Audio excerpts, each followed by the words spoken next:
नमस्कार घंटी में स्वागत है आपका। मैं हूं योगेंद्र। आप देख रहे हैं बड़ी खबर और बड़ी खबर में हम बात करेंगे राजस्थान में भाजपा के प्रदर्शन की। युवा मोर्चा सरकार के खिलाफ प्रदर्शन, सड़कों पे उतरा।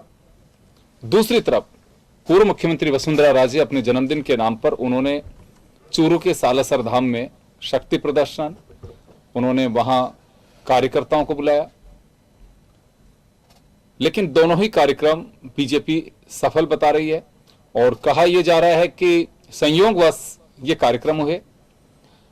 बात अगर जयपुर की करें तो जयपुर में बैरिकेडिंग तोड़ी गई, वाटर कैनन का प्रयोग किया गया पुलिस की ओर से और दोनों तरफ से कई बार कार्यकर्ता और पुलिस कर्मी उलझते नजर आए। आखिर प्रदेश अध्यक्ष सतीश पूनिया सहित नेताओं ने गिरफ्तारियां दी और उसके बाद मामला शांत हुआ।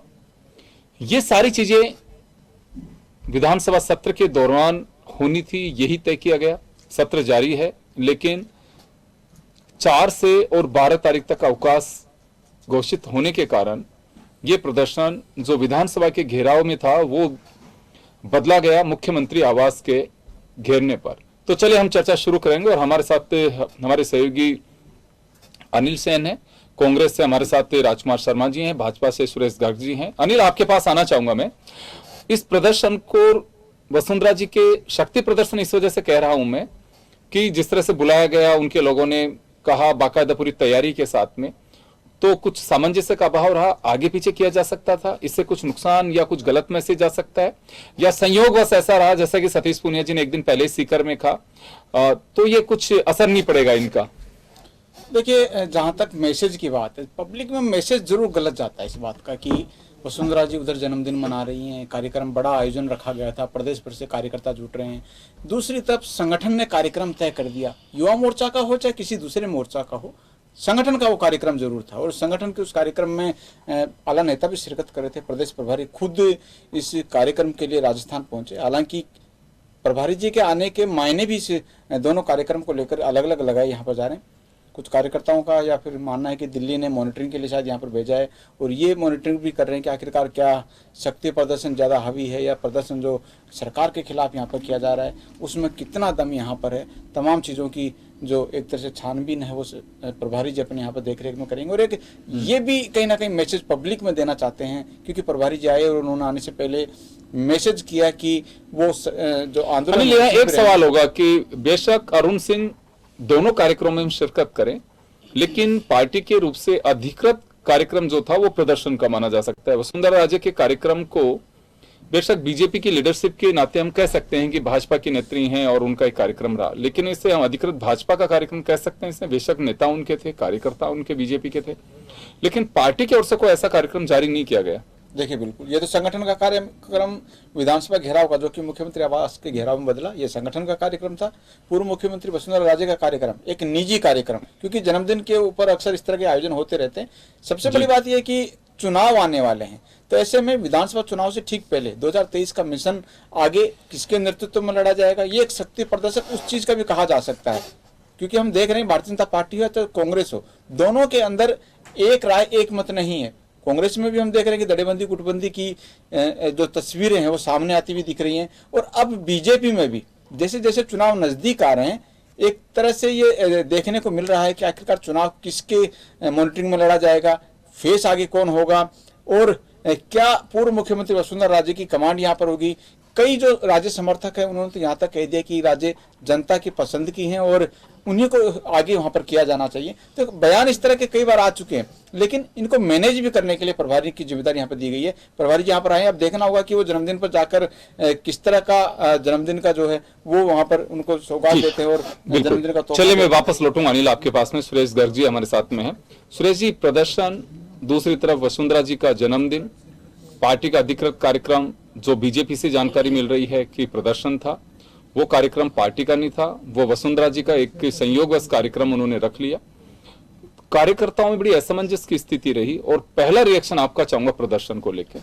देखिए, आज प्रदर्शन जो राजस्थान में जो कांग्रेस की सरकार है, जो युवा विरोधी सरकार है, पेपर लीक के जो आए दिन घोटाले हैं, उसके विरोध में आज बहुत ही जबरदस्त प्रदर्शन हुआ है। आज हजारों कार्यकर्ता, हजारों युवा प्रदर्शन के अंदर शामिल हुए हैं। हजारों युवाओं के सामने उन्होंने वाटर कैनन से उनको रोकने की कोशिश की। हमारे जो प्रदेश के अध्यक्ष सतीश पूनिया जी हैं, राजेंद्र राठौड़ जी हैं, उनको जेल में बंद करने के लिए लेके गए। भजन लाल जी, बहुत सारे कार्यकर्ताओं को बसों में भर के लेके गए।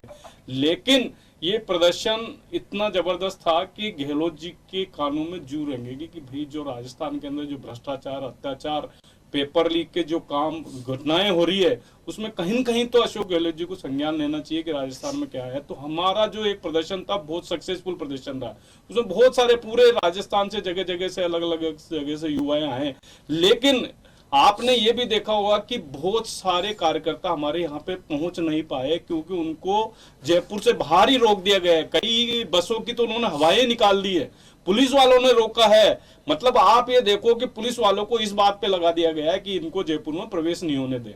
कई बसों की तो हवा निकाल दी है, कईयों को कहां पे रोक दिया, किसी को आने नहीं दिया, बैरिटेक लगा के रोक दिया। इस तरह से गहलोत सरकार ने रोकने की कोशिश की। इसके बावजूद भी हजारों कार्यकर्ता आए और प्रदेश कार्यालय से हमने मुख्यमंत्री निवास तक का घेराव किया है और मतलब बताया है सरकार को कि सरकार चेतो, जो पेपर लीक की घटनाएं इस राजस्थान के अंदर हो रही है, एक नहीं, दो नहीं, 18 17 पेपर लीक यहाँ पे हुए हैं, जो एक अत्याचार राजस्थान के अंदर है। युवा जो नाराज है, युवा नौकरी के लिए राजस्थान में तरस रहा है, उसके विरोध में आज बहुत बड़ी रैली निकाली जी। कुछ ऐसी सूचनाएं हैं कि या फिर बहुत सारी बसों की हवा निकाल दी गई, कुछ जानकारी आ रही है? इसमें है, काफी सारी बसों का है। ये हमारे खुद ने हमने अनाउंसमेंट करके बोला है वहां पे कि भाई हमारे जो कार्यकर्ता आ रहे हैं उनको रोको मत, आने दो। ये हमने अनाउंसमेंट करके बोला है। सरकार को चेताने की कोशिश की कि भैया इनको क्यों रोक रहे हो, एक हम आपको जगाने के लिए आ रहे हैं कि भैया। एक मंत्री से पूछा गया कि आप लोग बीजेपी के प्रदर्शन को फेल करने के लिए कार्यकर्ताओं की बसों की, गाड़ियों की हवा निकाल रहे हैं, बैरिकेडिंग करके जयपुर के बाहर निकाल रहे हैं। उन मंत्री जी ने ये कहा कि मुझे कोई ऐसी वाकया हो, फोटो दिखाइए। हमने तो बाकायदा कहा है एडमिनिस्ट्रेशन को कि बीजेपी को कोऑपरेट करना, उनके ऑफिस तक के लोगों को जाने देना, ताकि वो ये नहीं कह सके कि साहब किसी को रोका। हमने तो खुद ने कहा है, हमने तो कहा है कि मदद चाहिए तो बताइए। देखिए कि गहलोत जी तो कभी ये कहेंगे नहीं कि हमारे यहाँ पे पेपर लीक हुआ है क्या। गहलोत जी तो कभी स्वीकार ही नहीं करेंगे ना कि राजस्थान में पेपर लीक हुआ या नहीं हुआ। उनके नेता खुद बोल रहे हैं कि भाई सरगना को पकड़ा नहीं जा रहा, तो मंत्री ये कहेगा कि हाँ हमने नहीं रोका। कभी भी अगर सरकार राजकुमार जी अभी आपने सुना गर्ग साहब को सुना अभी आपने कि पेपर लीक, इनका जो एजेंडा था वो व्यवस्था को लेकर के था, और विपक्ष में है तो विपक्ष का अपना एक काम होता है, आप लोग भी ऐसे ही करते थे। लेकिन भीड़ को नहीं आने दिया आप लोगों ने, ये बड़ी बात निकल करके आ रही है। सबसे पहले तो मैं राजकुमार शर्मा अपनी ओर से, पूरी कांग्रेस पार्टी की ओर से जन टीवी परिवार को और सभी दर्शकों को होली की अग्रिम शुभकामनाएं प्रेषित करता हूं, और भारतीय जनता पार्टी की कद्दावर नेता वसुंधरा राजे जी को भी जन्मदिन की अग्रिम शुभकामनाएं प्रेषित करता हूं। अब तक तो एक रिवाज चल रहा था कि प्री वेडिंग, और आज तो प्री बर्थडे भी बन गया है राजस्थान में, और ये इस बात को दर्शाता है कि भारतीय जनता पार्टी में सत्ता को लेकर के कितनी बौखलाहट है। हालांकि मैं भारतीय जनता पार्टी के तमाम कार्यकर्ताओं को, नेताओं को स्पष्ट कर देना चाहता हूं कि 2023 में कांग्रेस सरकार वापस रिपीट हो रही है, इसलिए प्री बर्थडे छोड़ दीजिए, लड़ाई झगड़ा छोड़ दीजिए और कांग्रेस की सरकार को आसानी से शांतिपूर्वक काम करने दीजिए। कोई पेपर लीक वाले जितने भी मामले हैं जो आपके ऊपर अभी आप कहे हवा निकाल दी बसों की, भारतीय जनता पार्टी की खुद की हवा निकली पड़ी है, इसलिए भारतीय जनता पार्टी बौखलाई हुई है। मैं आज ये बताना चाहता हूं आपको जन टीवी के माध्यम से, आज इनके नेताओं में और कार्यकर्ताओं में सुबह से लेके कल से लेके बौखलाहट चली आ रही थी। कार्यकर्ता परेशान थे कि कल प्रदर्शन होगा, कल मैं किरोड़ी लाल मीणा जी के नेतृत्व में बैठूं, कल मैं किरोड़ी लाल मीणा जी के नेतृत्व में जाऊं, कल मैं वसुंधरा जी के बर्थडे में जाऊं, कल सतीश पूनिया जी के प्रोग्राम में जाऊं, और आज तो एक नए दिल्ली वाले नेता तो मानहानि करने पहुंच गए। गजेंद्र सिंह जी वहां दिल्ली में व्यस्त हो गए। तो भारतीय जनता पार्टी तो तय नहीं कर पा रही है कि हमको क्या करना है, विधानसभा का घेराव करना है या मुख्यमंत्री निवास का घेराव करना है, और करना है तो पूनिया जी के नेतृत्व में रहना है, वसुंधरा जी के नेतृत्व में रहना है। आलाकमान ने अचानक रात को तय किया, प्रभारी जनरल सेक्रेटरी अरुण सिंह जी को भेजा कि जाओ यार सबको राजी करके आओ। तो आज वो सुबह यहाँ आए, यहाँ आकर के सब नेताओं से होटलों में मिले, फिर उसके बाद प्रदर्शन में शामिल हुए, फिर प्रदर्शन को बीच में छोड़ करके अब सालासर जी गए, अब हम बालाजी के ढोल लगाएंगे और वसुंधरा जी के भी ढोल लगाएं। और भारतीय जनता पार्टी को मैं कहना चाहता हूं, थोड़े दिनों बाद राजस्थान में ब्याह मरने वाला है, शादी होने वाली है, और जब घर में शादी होती है तो बहन बेटी को और बुआ को नाराज मत करो। और ये बुआ जी है, ये बुआ जी भारतीय जनता पार्टी को टिका देगी। इसलिए मैं आपको सलाह दे रहा हूं कांग्रेस पार्टी का कार्यकर्ता होने के नाते कि बुआ जी को मना के रखो, वरना भारतीय जनता पार्टी का अब राजस्थान में बाजा बज जाएगा। वैसे तो भारतीय जनता पार्टी का बाजा बजाने के लिए कांग्रेस के कार्यकर्ता अशोक गहलोत, सचिन पायलट, डोटासरा जी सब लोग बहुत हैं। अरे डोटासरा जी क्या है, उनकी हम दिक्कत ही नहीं है, तुम वैल्यू नहीं है। लोग कांग्रेस के कार्यकर्ता भारतीय जनता पार्टी का पहले भी उपचुनाव में बाजा बजा चुके हैं और आगे भी बाजा बजा देंगे। लेकिन मेरा सुझाव है कि बुआ जी को बना के रखो। बुआ जी नाराज हो जाएगी, ब्याह में दिक्कत होगी, गीत कौन गाएगा, कार कौन छपाएगा, इसलिए तमाम चीजें पहले करो। इसलिए बुआ जी को बना के रखो। बुआ जी नाराज होगी तो दिक्कत आएगी, और बुआ जी नाराज होगी पापा को भी दिक्कत आएगी। इसलिए बुआ जी को बना के रखो। बुआ जी सबको, काका बाबा को सबको बना लेगी और ब्याह अच्छी तरह से मर जाएगा। और ब्याह को अच्छे से करना है तो इसलिए मेरा आपसे आग्रह है। एक सवाल ये आ रहा है, ये एक सवाल आ रहा है, बीजेपी लगातार ये बात कह रही है, जो सुरेश गर्ग साहब कह रहे हैं कि प्रदर्शन को फेल करने के लिए अचानक सरकार ने अपनी रणनीति को चेंज किया और हाउस जो ऑलरेडी जिसका बिजनेस तय हो चुका था उसे स्थगित किया, मंत्रियों को जिलों में भेजा गया। उसकी वजह बताई जा रही है कि प्रदर्शन पर उसका असर पड़े। ये बीजेपी का आरोप है, कल भी आरोप लगाया, आज भी आरोप लगा रहे हैं। देखिए, भारतीय जनता पार्टी आरोप इसलिए लगा रही है कि कल तक इनको भरोसा था कि वसुंधरा जी मान जाएंगी। अपना प्री वेडिंग बर्थडे, उसका जवाब दो। अपना प्री बर्थडे रविवार को मना लेगी, सोमवार को मना लेगी, 8 तारीख को मना लेगी। और विधानसभा की जो हमारी कार्रवाई है, विधानसभा की कार्रवाई पहले से तय थी। पहले से तमाम मंत्रियों को निर्देश दे दिए गए थे कि सैटरडे को जाना है आपको, और परिवार वाले सब जिलों में आपको वहां प्रेस कॉन्फ्रेंस करनी है। तो कल पता लगा, लेकिन हाँ, तो प्रेस कॉन्फ्रेंस, प्रेस में आदेश हो गया, कल पारित हो गया। और विधानसभा को हमने कैंसिल कर दिया। ये विधानसभा को जो कैंसिल करके, विधानसभा को जो कैंसिल करने का अधिकार है वो राजस्थान सरकार के अधीन नहीं आता है, तो विधानसभा के अध्यक्ष का अधिकार है। ये प्रश्न अगर अच्छी तरह से पूछा जाए, इसको प्रॉपर तरीके से पूछा जाए, तो विधानसभा के अध्यक्ष से पूछा जाए। लेकिन मैं तो ये बता दूं कि हमारा पहले से प्लान था, और हमारे प्लान को हम जरूरी कि भारतीय जनता पार्टी को रोज बताएं, या घंटे 2 घंटे पहले बताएं, या 1 घंटे पहले बताएं, 1 दिन पहले बताएं। अशोक गहलोत जी ने निर्देश दिया, सभी प्रभारी मंत्री अपने जिलों में जाएंगे और बजट को लेकर प्रेस कॉन्फ्रेंस करेंगे। तो आज उसी के तहत सब लोग रवाना हो गए। और सीपी जोशी जी जो विधानसभा के अध्यक्ष है, उन्होंने सोचा कि होली का त्यौहार है, सब अच्छे से गांव में अपने चले जाएंगे, त्यौहार मना लेंगे, इसलिए उन्होंने सैटरडे की छुट्टी चालू कर दी आज से। भारतीय जनता पार्टी आरोप लगाए तो भारतीय जनता पार्टी का काम तो आरोप लगाने का है। अभी तो लगाते रही है। गर्ग साहब संतुष्ट हुए कि नहीं हुए? कितने कांग्रेस वाले झूठ बोलते हैं। इस झूठ की वजह से भी 3 राज्यों के परिणाम देखे इन्होंने। 3 राज्यों में इनके सुपड़ा साहब। अरे तुम झूठ बोलना बंद करो, ये अत्याचार करना बंद करो। आपने खुद ने 4 तारीख को विधानसभा चालू करने के लिए, विधानसभा में क्वेश्चन आंसर लागू करने के लिए आपने खुद ने बोला है। ऐसी क्या आफत आ गई थी? क्या आप भारतीय जनता पार्टी के कार्यकर्ताओं से डर गए थे? क्या ये जो युवा जो भारतीय जनता पार्टी को प्रतिपक्ष का नेता अगर होता तो माननीय सीपी जोशी से पूछ भी लेते। नहीं तो करेगा, क्यों कर रहे हो पूछा है, लेकिन अब इनके तो प्रतिपक्ष का नेता ही नहीं है, इनके तो नेता ही नहीं है, प्रतिपक्ष के इनके पास तो नेता ही नहीं है। और उपनेता है तो मुख्यमंत्री के सपने देख रहे हैं, और जो पहले नेता थे वो गवर्नर साहब बन के चले गए। तो ये तो तय नहीं हो पा रहा है कि करें क्या। चलो, एक मेरा सवाल है गर्ग साहब, आपसे एक सवाल है। ये बात आ रही है कि भाजपा के कार्यकर्ता असमंजस में, मैंने पहले सवाल पूछा था लेकिन आपने उत्तर नहीं दिया, वसुंधरा जी के कार्यक्रम में शिरकत करें कि प्रदर्शन में रहें? क्योंकि प्रदर्शन करके कार्यकर्ता वहां तक दोपहर तक नहीं पहुंच सकते थे। यहां भी प्रदर्शन का अपना एक एजेंडा था, तो कार्यकर्ता बड़ी ये स्थिति रही कि जाना किधर है हमें। देखिए, कार्यकर्ता दोनों तरफ जिसको जहां जाना है। देखो, वसुंधरा जी का वो निजी कार्यक्रम है, बहुत अच्छी बात है, जन्मदिन मना रहे हैं, अच्छी बात है। साला से बालाजी के वहां पे अपना जन्मदिन मना रहे हैं, लेकिन पार्टी का अधिकृत कार्यक्रम यहाँ पे था, कार्यकर्ता यहाँ पे थे। यहाँ से जैसे ही कार्यक्रम तो वहां कौन गए? फिर गए लोग बाग गए उसमें क्या। देखो, भारतीय जनता पार्टी एक विशाल पार्टी है। भारतीय जनता पार्टी, वहां भी वसुंधरा जी ने यहाँ जो 4 साल का जो इसका अशोक गहलोत जी का जो दुशासन जो कार्यकाल, जो अत्याचारी कार्यकाल रहा है, उसके बारे में बोला है कि 4 साल के अंदर इस राजस्थान की क्या दुर्दशा की है, वो भी मुख्य वसुंधरा जी ने वहां पे बोला है। तो वसुंधरा जी ने वहां पे भी वही चीज बोली जो हमने यहाँ पे जाना कर। तो मैं ये कहना चाह रहा हूं कि हमारा अधिकृत यहाँ पे कार्यक्रम था, हमारे युवा यहाँ पे आए थे, कई युवाओं को इन्होंने रोकने की कोशिश की है, इसके बावजूद भी हजारों की संख्या में युवा आए। हमारे प्रदेश अध्यक्ष जी को इन्होंने बंद थाने में लेके गए हैं। हमारे प्रतिपक्ष के उपनेता जो हैं राजेंद्र सिंह राठौड़ जी, भजन लाल जी, बहुत सारे नेताओं को इन्होंने पकड़ के लेके गए हैं। लेकिन हम ये कह रहे हैं कि 2023 के अंदर भारतीय जनता पार्टी 2/3 बहुमत से ज्यादा से जीत के आएगी।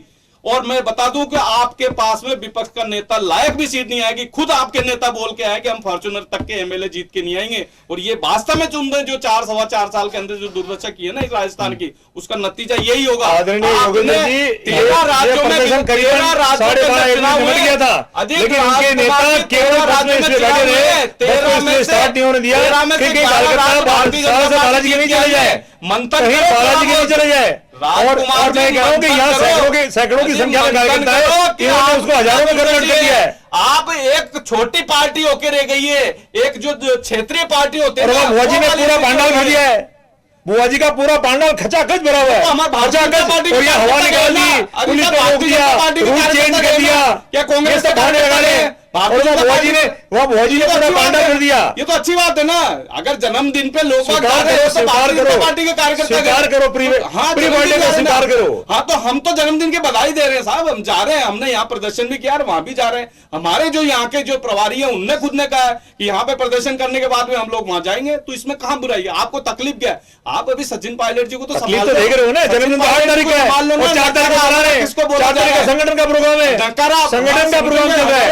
इनके राज्यसभा के सांसद विधानसभाओं को लेकर धरने में बैठे हैं, उनकी चिंता नहीं है, राज्यसभा के सांसद है, अलग जगह पे अगर तो तय नहीं हो पा रहा है, अगर अलग अलग जगह पे विरोध प्रदर्शन समझ में नहीं आ रहा केजरीवाल जी इनके हैं किसके हैं, लेकिन आप वो अकेले वाले जाते हैं, वो कह रहे मेरे पास कोई आ ही नहीं रहा है। 12 तारीख तक आपने विधानसभा क्यों रोकी? पेपर रीड 10 तारीखों को वकीलों का धरना प्रदर्शन था, उसको आपने विफल करने की कोशिश की है। 10 तारीख को अधिवक्ताओं का जो धरना प्रदर्शन था उसको विफल करने की कोशिश की है।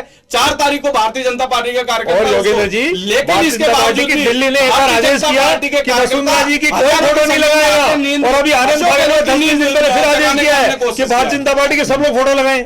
जी चलिए, तो ये तय नहीं हो रहा कि फोटो किसकी लगेगी, कब लगेगी, आप तो क्यों लगेगी, वोट नहीं है। चलिए, आप अपने घर में तो तय कर लो, हमारी तो छोड़ो। इसलिए आप जिनके घर आप शीशे के अपने होते घर हैं में वो दूसरे के घर में पत्थर नहीं फेंका करते। राहुल गांधी को आदरणीय साहब पत्थर मत फेंको, आपके घर भी शीशे के हैं, पत्थर मत फेंको, आपके घर पत्थर के हैं। चलिए, अनिल, तीन राज्यों में हमको परिणाम दे दिए, हमको तो अनिल, तीन राज्यों ने दे दिए। चलिए, भारतीय जनता पार्टी आई, आपके जुमला साथ में है। अनिल, जनता तो हमारे साथ है साहब। चलिए अनिल, आपके पास में आना चाहूंगा मैं। बीजेपी ने बड़ा साधने की कोशिश की है और कहा भी है, जैसे अरुण सिंह जी के प्रोग्राम के साथ में, कि ये संयोगवश कार्यक्रम रहे और दोनों जगह कार्यकर्ता जाएंगे। गहलोत अभी गर्ग साहब ने भी कहा कि पार्टी का अधिकृत कार्यक्रम ये रहा, वो उनका अपना एक निजी कार्यक्रम था, लेकिन पार्टी के नेता हैं तो लोग वहां पे भी गए हैं। ये बीजेपी के बयान से, क्योंकि मैंने बहुत सारे कार्यकर्ताओं से बात की तो काफी लोग असमंजस की स्थिति में रहे कि मैं जाना किधर है, क्योंकि मैं बहुत सारे चेहरे ऐसे देख रहा हूँ, दोनों वीडियो जो हम दिखा रहे हैं इसमें है, वहां नहीं है, वहां है तो यहाँ पे नहीं है। टाइम ऑलमोस्ट 3.5 से 4 घंटे लगते हैं सालासर पहुंचने में, तो इतनी जल्दी कोई जा नहीं सकता। अरुण सिंह जी का ठीक है, वसुंधरा जी इंतजार कर सकती हैं, वहां पे अगर हैं तो वो मिल सकते हैं। आम कार्यकर्ता के लिए बात होगी या वो कहेंगे कि ठीक है जो आए थे वही मिल ले, बस अब आप जाइए? देखिए, बिल्कुल दूरी ज़्यादा है दोनों कार्यक्रम में, तो ऐसे संभव नहीं है कि यहाँ पर कार्यकर्ता आने के बाद में वहाँ पर पहुँच सके, लेकिन फिर भी वहाँ पर जन्मदिन का कार्यक्रम है, तो ऐसे में राज्य के समर्थक कहें या राज्य को पसंद करने वाले कहें, बीजेपी के कार्यकर्ता हों या फिर तमाम उनके साथ में जो कार्यकर्ता लगे हुए हैं, वो अपना हुजूम भी लेकर पहुंच रहे हैं, तो एक तरह से शक्ति प्रदर्शन के तौर पर उसको देखा जा सकता है। शक्ति प्रदर्शन आने वाले विधानसभा चुनाव को लेकर और एक तरह से रणनीति भी है, और ऐसा नहीं है कि भारतीय जनता पार्टी में इस तरह की तस्वीर है, तमाम जगहों पर यह देखा जाता रहा है। चुनाव जब आते हैं, विधानसभा चुनाव हो, लोकसभा चुनाव हो, तब नेताओं की एक इस तरह की शक्ति प्रदर्शन की तस्वीरें सामने आती हैं, और तब ये भी देखने को मिलता है कि आखिरकार किसके हाथ में जिम्मेदारी होगी, किसके नेतृत्व में जो है आगे चुनाव लड़े जाएंगे, प्रदेश का नेतृत्व कौन करेगा, इन तमाम चीजों को लेकर इस तरह की तस्वीर आती रही है। बीजेपी में भी कुछ इसी तरह का कहा जा सकता है कि वसुंधरा राजे जो कि पूर्व मुख्यमंत्री रही है, 2 बार मुख्यमंत्री का जिम्मेदारी यहाँ पर संभाल चुकी है, कार्यकर्ताओं का जुड़ाव उनके साथ में अपने आप में कहा जा सकता है, क्योंकि 2 बार मुख्यमंत्री रही तो कार्यकर्ता अपने आप में जुड़ेंगे। ये हुजूम कहीं ना कहीं कहा जा सकता है कि जो लोग उनके साथ में पहले से जुड़ाव में थे वो लोग वहां पर धन्यवाद देने जरूर पहुंच रहे हैं। बिल्कुल अनिल, आप सही कह रहे हैं। और देखिए, एक तो चुनाव का जब वक्त होता है तो इसी तरह से शक्ति प्रदर्शन नेता के स्तर पर, जातियों के स्तर पर, समाज के स्तर पर इसी तरह से किया जाता है कि हमारा वजूद कितना है ताकि हम उसे सतोल सकें। ताकत होती है तो ताकत का एहसास कराया जाता है, और मुझे लगता है कि सियासी स्ट्रक्चर में एक मजमून जो बनता जा रहा है, ये शायद हो सकता है नेताओं को रास भी आ रहा है कि मेरी ताकत का एहसास मुझे भी होगा और सामने वाले को भी मैं करा सकूं। एक बड़ी बात होती है, धरने हो, प्रदर्शन हो, 2023 में चुनाव होने हैं, ये सिलसिला जारी रहेगा। ये आखिरी प्रदर्शन हो या फिर किसी नेता का आखिरी शक्ति प्रदर्शन हो, ये नहीं है। अभी ये सिलसिला तो शुरू हुआ है। मुझे लगता है कि अगस्त सितंबर तक तो हमें देखना ही होगा ही। चले, बहुत बहुत शुक्रिया आप सभी का, और बड़ी खबर में इतना ही। दीजिए इजाजत, नमस्कार।